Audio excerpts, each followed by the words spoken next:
Welcome to Moonstone Update. I'm Mark Bechard, the Managing Editor of Moonstone Publications. This week's update is coming to you earlier than usual because of the public holiday on Friday. Before I look at some of the stories we've covered this week, please hit the subscribe button and share this video with your friends and colleagues. National Treasury proposes limiting the amount that retirement fund members can transfer to their savings pot to R25,000.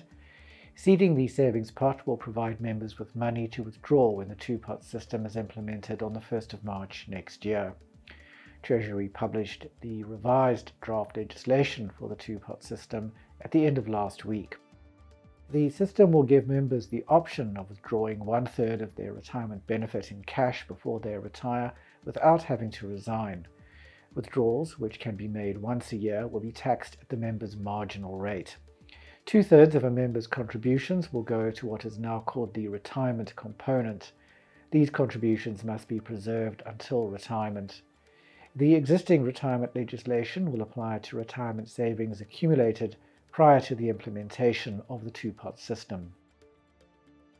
Treasury is proposing that legacy retirement annuity funds will be exempt from the Twopots system, saying their inclusion would require these complex products to be completely redesigned. Legacy RAs typically provide a guaranteed benefit at a certain age. However, the exemption will not apply to legacy RAs entered into after the 1st of January 2022. In its response to the draft legislation, the Congress of South African Trade Unions says the proposed seeding cap of R25,000 should be higher. Cosatu, which lobbied Treasury for members to be able to seed their savings pots, suggests the cap should be raised to 30% of a member's accumulated savings, or R50,000. Moonstone Business School of Excellence's higher certificate in short-term insurance will enable you to stay relevant in today's fast-changing insurance landscape. There's still time for you to apply to study this trend-setting qualification in the second semester.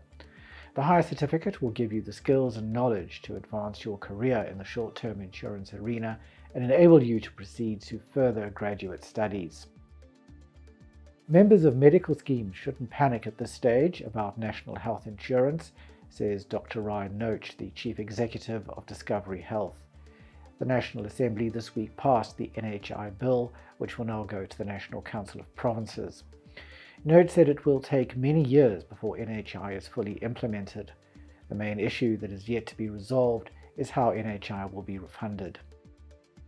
That profits on crypto assets are taxable only when you withdraw from a trading platform is one of the myths about the taxation of crypto assets.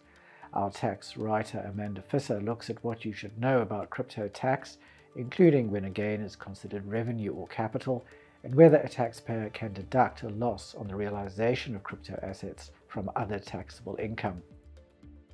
The proposal to establish a statutory ombud that will enable small businesses to settle disputes without going through an expensive court process is back on the legislative agenda. The Minister of Small Business Development has gazetted her intention to introduce the National Small Enterprise Amendment Bill in Parliament this year. The ombud will deal with complaints by small enterprises relating to late or non-payment and the interpretation of agreements for the procurement of goods or services. That's all we have for this week. You can read these stories and many more on our website, moonstone.co.za. Until next time, here's wishing you all the best from the team at Moonstone Information Refinery.